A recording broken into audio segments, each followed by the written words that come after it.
Welcome to today's Workday 101 Lunch and Learn. Our topic is the new position justification and job requisition process coming to Workday December 9th.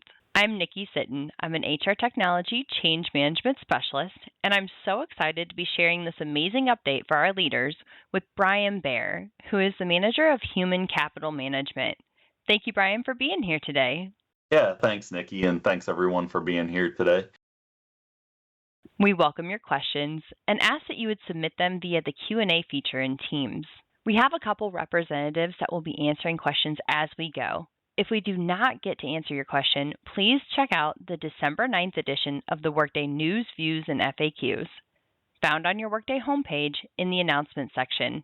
We will publish all of the answers to today's questions in that newsletter.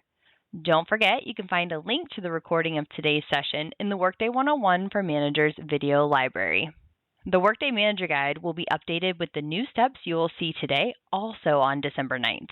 Okay, let's get started. So we are all familiar with the current position justification and job requisition process. Leaders have given feedback over the years that there are many hurdles to completing the process. First, there are so many steps and screens to navigate, including running 4 different reports between Workday and SAC, making it easy to result in missing a step. This would sometimes result in sendbacks of the requisitions and delays in the approval process, ultimately resulting in frustration for our people leaders. As you can see, there are a lot of moving parts. Let's move now to a demonstration that will not take very long at all because it's not going to take you very long at all. Now to you, Brian, to show the new streamlined, automated, and simplified position justification and job requisition process as of December 9th. Yeah, thanks, Nikki.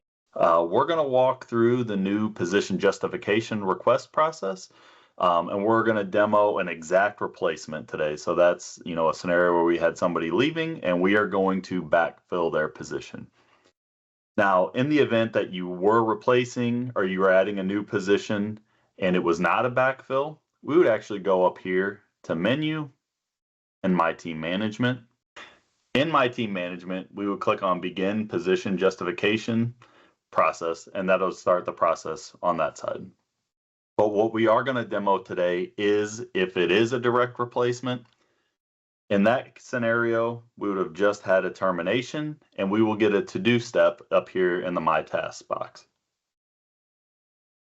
As you can see, we have a to-do item in here, and this Create Position Justification request replaces the old sub-process for the requisition.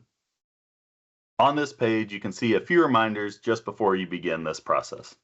One thing to keep in mind, if your termination date is prior to today's date, you may have to wait up to an hour before you can complete this justification form. To begin, we'll come over here and just click the Begin Position Justification button. Once we're in here, you can see the many questions that we have to fill out, and they are all populated already. I do need to update my cost center with the cost center that I'm trying to replace. And I do have different options for what kind of requisition I'm filling.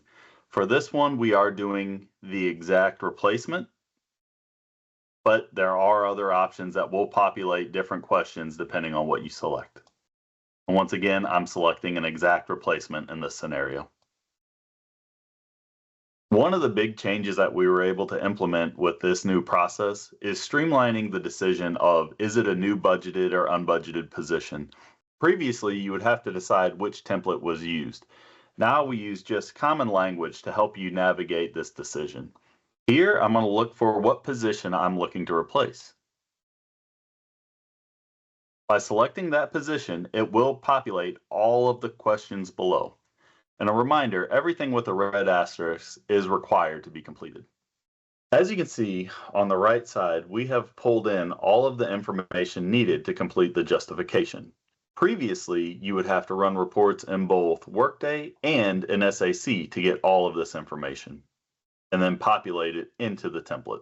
And Brian, just to clarify that these reports pull real-time data from the end date of the previous pay period, and they show budgeted data, productivity data, and current active position data all in one place. Thanks, Nikki. As you can see, there is one field below that is blank that I need to make a selection for. I will scroll down and continue filling out any unanswered questions. Next is an area for the S-bar.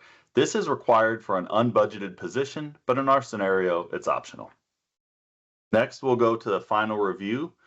This is just showing all the information that we've populated and just give us one final area to check to make sure everything looks correct before proceeding. You can see that now we've got a notification that the work has proceeded to the next step, and we need to go to the My Task box to complete the process. Once we get to the inbox, you can see we have our Create Job Requisition. You should not have to make any changes on this page unless you get a red alert when you press Submit. Looking below, all of the information that we used to have to paste into the requisition has been populated for us from the process we just completed. Once you click Submit, this will follow the standard approval process. There is no change to the current approval process. And I just want to call out another win, is that Brian did not demonstrate a leader having to look up the recruiter anymore. That's because this is no longer a required field. After the requisition is approved, the talent acquisition team will assign it to the correct recruiter. This will save our leaders time by not having to search the directory. We will then go back to our original to-do that we started the justification process with and click this Submit button to close out this task. And that concludes our demonstration, and I'll hand it back to you, Nikki. Thank you so much, Brian. This is truly a big win for your team, and I want to thank you all for the work you've done to streamline, automate, and simplify this process. And thank you for presenting today. All right, as we wrap up today's call, just a reminder that the answers to all of today's questions will be in the December 9th edition of the Workday News, Views, and FAQs. A recording of today's session will be in the Workday 101 for Managers video library, and we ask that you please look to the Workday Manager Guide for the updated steps to this process as of December 9th. Thank you all for joining us today, and have a great rest of your workday.